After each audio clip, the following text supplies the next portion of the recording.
Rudraksh as a seed, this tree mainly grows at certain altitude. Somewhere between 6,500 to 12,000 altitude is where Rudraksh grows in the Himalayan region. And it has very unique vibrations. If you hold a Rudraksh upon anything which is positive in nature, it will naturally go clockwise. If you hold it on something negative, it will go anti-clockwise. If you hold it on something neutral, it will swing like a pendulum. I want to show you what it does, okay? This is just paper, all right? You know about this Rudraksh going clockwise, anti-clockwise, something? Okay. You must tell me which way it's going.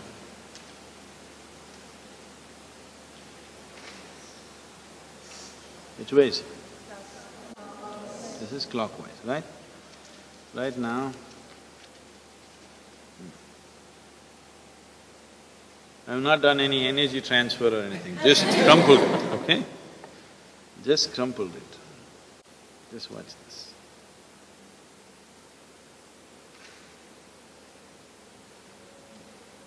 What's it?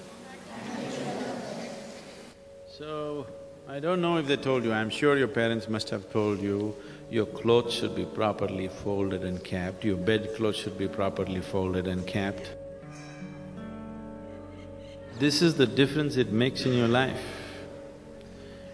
In this country, we were always told, after you wake up in the morning, if you do not fold your bedclothes, then devils will come and dance on it, demons will come and dance on it, and then when you go to sleep next day in those kind of clothes, it's going to affect your life. And that's just a dialectical way of expression, and it's true. What we call as a devil or demon is a negative form of life. What we call as a divine is a positive form of life. That which sustains you, that which enriches you is divine. That which affects you in a negative way is a demon. So just this paper, if you just crumple it and keep it, it attracts the negative form of energy. If you keep it properly folded, it becomes positive. This is why from everything to everything, how the house should be, where you should place what. If… I don't know, these days it's all going away, we are going by modern aesthetics. Otherwise, if my grandmother was here, everything where what should be what, everything should be in a particular way. In the house, if you go probably, if your mother comes from a traditional background, in the kitchen if you go, always salt and tamarind will be kept together, never separately. Do you know this? Is it so? Still maintained? Yes, because all this awareness, unfortunately, just became tradition. It's beautiful that it became a tradition, but without giving the necessary understanding to people why it is so. Simply do it, after some time somebody comes and says, why should I do it? I'll keep tamarind on my head, salt somewhere else. It doesn't work like that. All these items have something to do with how you live, everything, how it should be kept. So the whole science of seeing how this human being can function at its maximum vibrance, even a simple peasant in this country knows about it without knowing about it. You know? He does not intellectually or consciously know about it, but he just knows this is how it must be done.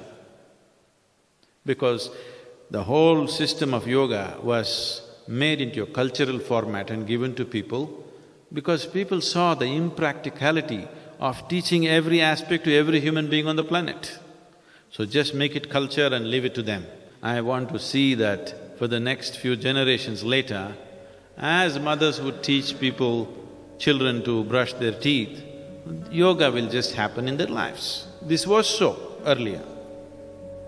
Earlier, Agastya Muni did this to the whole of southern peninsula, that in every home, everybody has an understanding of how to allow this being to attain to his full potential. So these things were made aware of, a simple thing like this. Many of you are already doing asanas for at least 6 months now. You could experience this. You keep 2 shirts, okay? one shirt you do like this, both washed clean ones. Do like this and keep it for 3 days, another one neatly fold it and keep it there. After 3 days, wear one, close your eyes and feel it, wear the other, close your eyes and feel it, just see how it feels. They're very different. So every aspect was brought into life. So what you see as this culture, because this is a land without God, this is a land without religion, this is just a certain science transmitted as culture. Because of various distortions, that science has become all distorted. Putting it back is not easy to the whole society. We want to put it back at least into a few people, hoping that they will be able to impart it to the rest of the larger society sometime in future. If we produce 1,000 people who really perceive, understand and live that way, I'm sure these 1,000 people can impart it to 1,000,000 people. Those 1,000,000 people can do it to many more people. And they may produce many, many more people who are capable of receiving this and things may happen.